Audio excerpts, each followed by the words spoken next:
Hello everyone, how's it going? Welcome to Dungeons & Dragons News. Sometimes we shorten that to D&D News. That's right, it's in the hashtag itself. How's it going? I'm Greg Tito. I am here, as always, to go through all the fun things that are happening in Dungeons & Dragons worlds.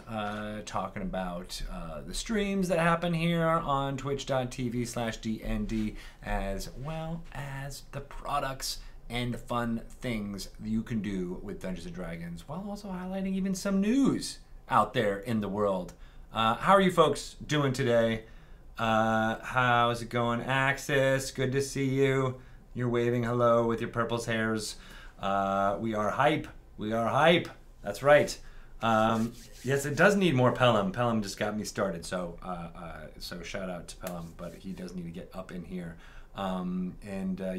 Who's excited for episode 107 of Dice Camera Action? That is coming in T-minus 28 minutes and counting. One thing that I want to talk about is that this show, this format of half hour talking to you guys leading up to the Dice Camera Action episode of the week, I'm always rushed for time. I always thought that a half hour would be plenty to go through all the new things of the day. But as it turns out, I'm always rushed. I'm always just talking as fast as I can to get the word out. So next week, I think we're going to start doing this for an entire hour. That's right. An hour of me talking at you over the interwaves. What do you think about that? All good? More. That's right, Lauren. More Greg. That's it. That's what I shall bring to the table. Mostly it's so I can interact more with you guys. It's so I can go over more of the weekly happenings of the D&D streaming, as well as just not feeling rushed. I wanted to be a little bit more lazy about this whole thing. I'll have better graphics, more things to talk about, all of the above, but in general, it's because I want to interact more with you guys, right? A whole hour. That's right, Shadow Walker KY. And that's also true. We could not handle the white text. Also, Pelham couldn't handle doing the white text while he's prepping for everything that's happening with Dice Camera Action. So that's going to be a great episode. It's 107. We have a guest. Sam Sykes is joining again. He has not been on since season 2 of Dice Camera Action, which is super cool. And he's coming back with the same character, I believe, because he walked away unscathed. Well, maybe he was scathed a little bit, but unperished. Unlike the most recent guest appearance on Dice Camera Action, Binwin Bronzebottom, as played by Scott Kurtz. Perished. That's right. He is no longer. The character, I believe, has been eradicated. I don't think Binwin's coming back from this. He was turned to stone by the eye of the Xanathar, and then disintegrated with an eye of the Xanathar. I don't think he can come back from that other than a wish spell, which none of the characters currently have at their disposal. But that's not to say it's not impossible. It could happen down the line. But yes, exactly. Pour one out for Binwin. I liked that he shouted out to his dungeon master, Chris Perkins. They've had a long relationship playing Penny Arcade stuff together through Acquisitions Incorporated, and now with this guest appearance on Dice Camera Action. Sad thing, but you know, as with every D&D character, you make another one, and everything goes on. So that's pretty cool. Oh, nice. Pelham, they want you to do white text during the D&D news. I saw. Yeah. All right, so we'll talk about that. Wait, but I have some of these fun blind boxes of D&D icons of the realm from WizKids. There can be 4 collectible figurines. I don't know what's inside here. Later on in the show, I will be opening these up and letting you see what I pull. Did you see on Twitter, Jeremy Crawford had an amazing pull. I believe he had a I'm not sure what devil he pulled, but it was one with really cool. It wasn't a Baylor, but it had really cool wings. And then Volo himself, Volothamp Gedarn, the goal or the object or protagonist, if you will, of the No Stone Unturned ARG we ran before the stream of Many Eyes. Not to mention author of Volo's Guide to Monsters. So Jeremy pulled that. If you haven't seen that, go check out his Twitter feed, Jeremy E. Crawford. I think we also retweeted that from the Wizards account as well. So go check that out if you're interested. But we'll see what I pull. I'm going to start doing that in a couple minutes. One other thing I want to make sure I tell you guys about, because I had this in my hands last week, or actually no, I guess it was the week before was the last time I did this, because I was out of the office last Tuesday. Yeah, we have these. What are these, you might say? It is a Dungeons & Dragons 16-month 2019 calendar. The hype is real. That's true. So you will be able to find this at kiosks around the malls everywhere. I like that I'm covering up my face, and then you guys see that. 16 months, that's right. You can, a lot of this is art that, you know, from the core rule books, as well as from some of our earlier adventures. Here is the Demogorgon from Out of the Abyss. These are on sale now. It really begins with January 2019, which has the Harshnag, I believe that is, speaking to a character. And I always love this piece of art because if you can look closely, this is what the special edition to Volo's Guide to Monsters looks like. The one that was created by Hydro 74. There's an image of that essentially on the cover of Volo's Guide to Monsters in World. So there, yeah, Dungeons & Dragons calendar available at kiosks everywhere. You're going to have to look and find them. This one is from Joe Manganiello's favorite character, Miss Tiamat, or just Tiamat if you're nasty.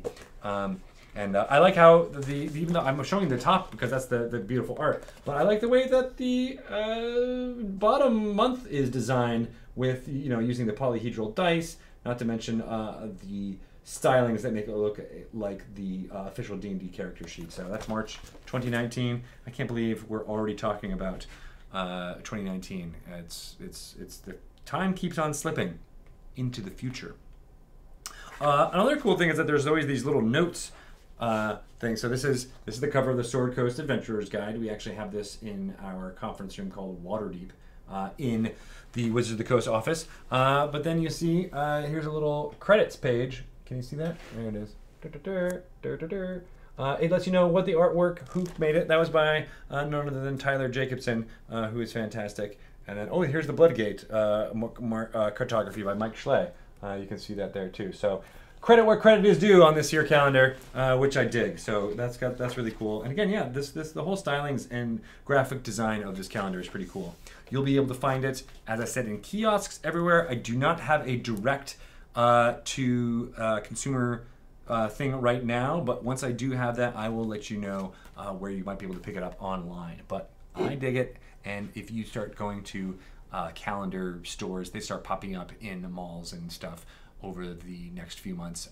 Look for it. You might be able to see it. Look for King Schnurr on the cover, and you'll be able to pick this up for all of your plannings out there in the future. What's up, Faded Stardust? Good to see you. Thank you for being there. Let me run through some fun products before I get to opening up this year blind box for you. Unearthed Arcana is available right now. It's testing 4 races that are going to be available in Guildmaster's Guide to Ravnica. That is the first major crossover product using Dungeons & Dragons rules set in the Magic the Gathering universe, concentrating on the plane of Ravnica. Ravnica is a never-ending city.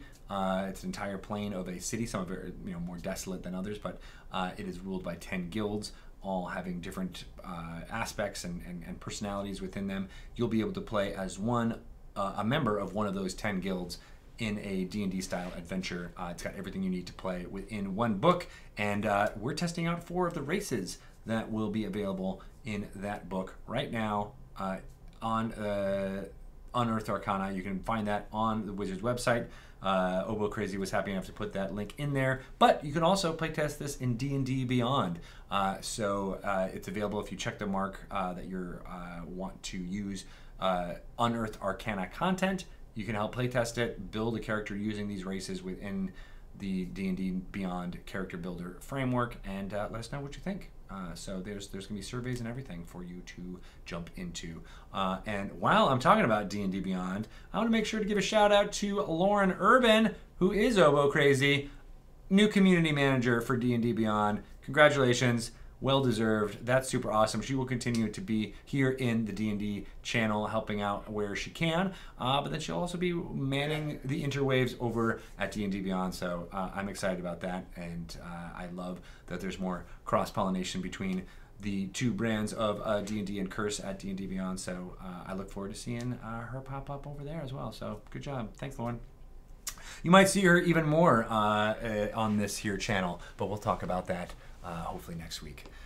So next, this week is PAX West here in Seattle. A lot of folks are coming into town to check out the festivities. There's a lot of D&D goings on here this weekend, and I'm probably making Lauren run for her money, but I don't know if we have the link in this little here document about where all the stuff that's coming from for PAX West, but you can find it on our D&D website to find out more.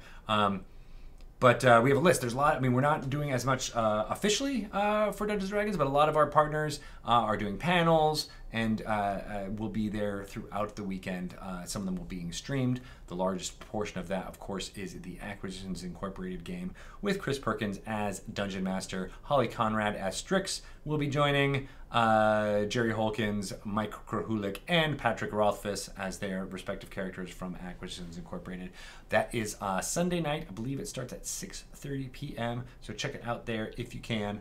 There will also be two signings for the Dice Camera Action cast. One will be at the table. I'm actually just reading this from the chat that Lauren just put in there, but it's good info. Two signings for the Table Titans booth, Saturday at 3 p.m. Pacific time and Sunday at 12 noon in the Codename Entertainment booth. So go check it out there. Good stuff. There it is. There's the D&D events at PAX West.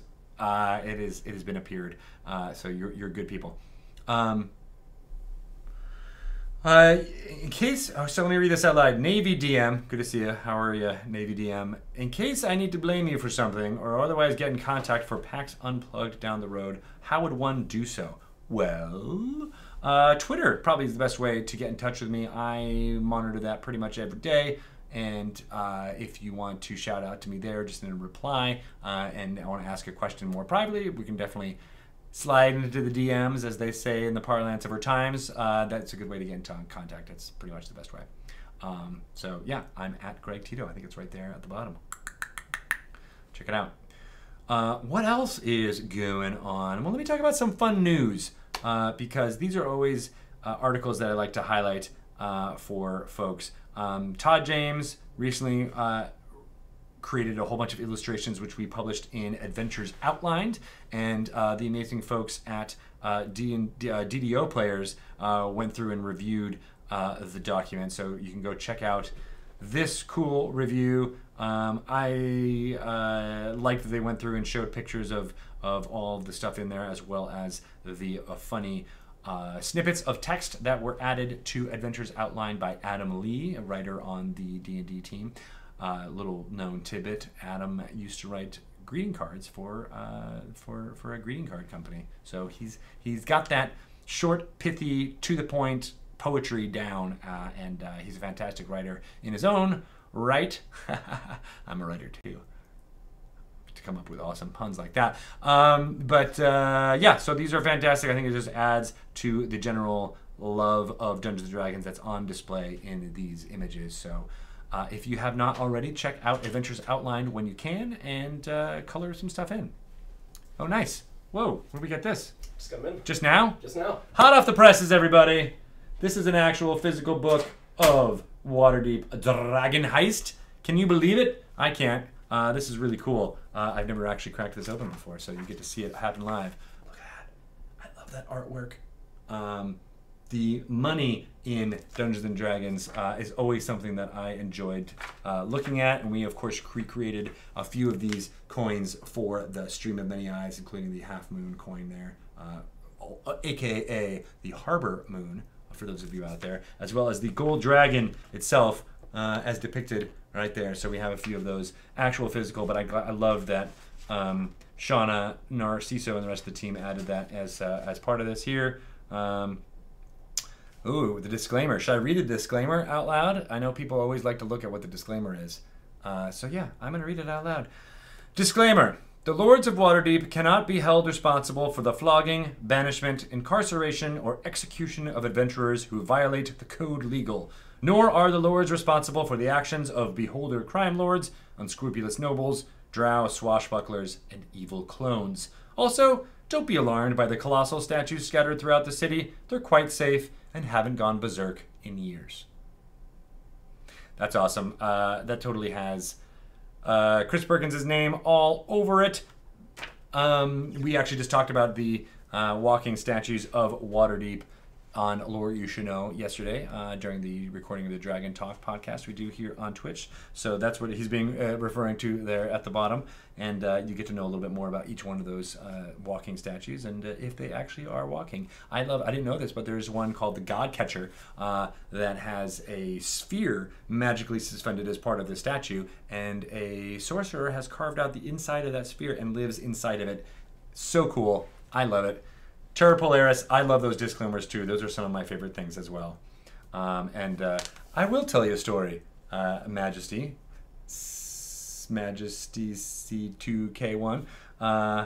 So I'm going to read about, oh God, I don't know if you guys know, some of these art, the maps are really cool. We talked about these on the podcast we recorded yesterday. The maps were created by Dyson Logos, who is a fantastic cartographer and has been around forever. Here's the flow chart for the adventure. And I love the hatchwork that goes into these things there too. So no spoilers. Wanted to make sure you guys at least saw what was happening here. I'm just excited as you are when we get new products in like this. And I kind of dig it. So yeah. All right. Well, I know what I'm doing for the rest of the day. So I was talking about GDO and how great GDO players and how they did this great review. I'll just sum it up with the final thoughts here. This would make a great Christmas gift for any D&D fan on your list. And yes, we need to be thinking about that already. Yes, you do. You do need to be thinking about Christmas already, even though it's still August. Get on it, people. You never know. Time is just going to keep slipping into the future. So moving on, I wanted to highlight something really fun from my friend Shelley's side of things. So Kristen Hoffer over at comicbook.com wrote a little bit about, I'm sorry, was that actually him? Yes, it was. Wrote a little bit about Betrayal Legacy and the release date that's coming out. I love legacy games. I've made no moans about that. Rob Daviau is a brilliant designer of tabletop games, including bringing forth this whole legacy idea. When I was a journalist on the game journalist side of things, he was the only designer that I actually gasped when I found out who he was, because I was so enamored with the idea of Risk Legacy, created on the Hasbro side of things for us many years ago. But he's continued this idea with a couple of their award-winning games like Pandemic Legacy Season 1 and 2, and he's lending those talents to Betrayal Legacy. So it's Betrayal at House on the Hill, a fantastic modular game that just got an expansion called Widow's Walk a couple years ago. Now it is getting the legacy treatment, and I can't wait for you guys to play it. It looks so cool. The artwork itself is amazing, and I love that Christian was able to do a deep dive with him at this comicbook.com thing. It's very cool. Betrayal Legacy is coming out. Here, let me actually see if I can find out exactly when that release date is. Do you feel betrayed? It is. I think it's in October, if I remember all the times that Shelley Mazzanoble has said that in my presence, but that's it. Gosh, see, this is why I'm doing an hour, because I literally just killed 20 minutes, and I've gotten through maybe 3 items. So I already got to start wrapping this up and talking fast again, so I apologize, you guys. We talked about Waterdeep Dragon Heist. We talked about this calendar. I dangled this in front of you, so I feel like I kind of have to open these now. November 9th, thank you. It looks amazing. So what do you guys think I'm going to get here in this bunch of minis? What do you think? Let's see. We got this guy here. Oh, I love this. It's a merchant. There is just not enough like general townspeople of minis out there. So this is great. Here, come and say, hopefully it'll. Can you focus? Focus. Focus. All right, that's cool. I like that. I'm going to be using that in my plays of Dungeons and Dragons Dragon Heist. I got a bear. What's up? You thought I was going to have something else, but this is a bear. I like him. All right, that's number 2. What else is the next mini here? Ooh, this character is very cool. This character is known as the Black Viper. You may recognize this costume and these things from the stream of many eyes. One of the days, Vivid Vivka dressed as this character, the Black Viper, in some of the photographs you might have seen online. Very cool character. You'll learn more about her and what she's up to in Waterdeep going forward. Sweet. All right. Well, I feel like I dropped one of the minis, but well, maybe it just was what we got there. Very cool. Good stuff. I really like the Black Viper. I'm going to be using this in my game like crazy. He'd look better in red. I know I don't have the Owlbear mini here with me. I just have the regular brown bear. I'm sorry, you guys. Oh, what is that? Hey, 20 Such, how are you doing? What's up, Halil? I want to make sure we guys talk about when these things are going to come out, the things I talked about. So, Waterdeep Dragon Heist, next Friday. Yeah, that's right around the corner. People, it is happening very soon. September 7th, it is available in game stores. So, go to your local game store, pick up Waterdeep Dragon Heist, and start playing it right away. Everywhere else, it will be available on September 18th. Yeah, and these... let me find out when these WizKids minis are out for you. They're coming out this month, so you'll start seeing them in game stores in September.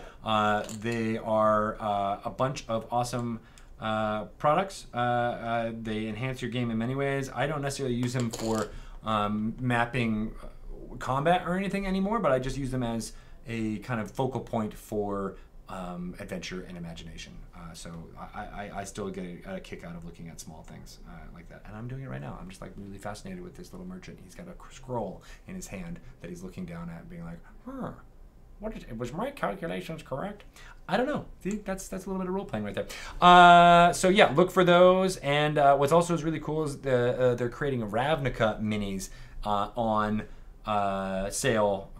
Thinking around, no, they're out now. That's right, 5 smaller minis that are from the Guildmasters Guild to Ravnica minifigure set. One of them includes Niv Mizzet, the Red Dragon. It's a premium figure, and Niv, for those of you who don't know, is the genius Guildmaster from the Guild Izzet, and it will, according to this document, it will bring the awesome innovation and creativity of the Izzet Guild into your next D&D adventure. So that's important to note. To my knowledge, there haven't been tons of Magic miniatures out there using the Magic IP, so this might be your first chance to get some of those. Sirenscape is releasing their sound pack for Waterdeep Dragon Heist concurrently with the release in game stores. That'll be September 7th. I've been playing around with a lot of the sounds in it, including the tavern. Gosh, I should have had this boot up ahead of time. Including what's happening in the Yawning Portal. There are voices from here in the D&D office that you will recognize, including Mr. Chris Perkins as Volothamp Gedarn, as well as some others you're going to have to pay attention and listen to. It's pretty cool. They recorded also a whole bunch of sounds at Gen Con, so it's even possible if you were there that you might get some of those in your game, in crowd scenes and things like that. So I dig it, and I've always been really excited about what Sirenscape can bring to the table.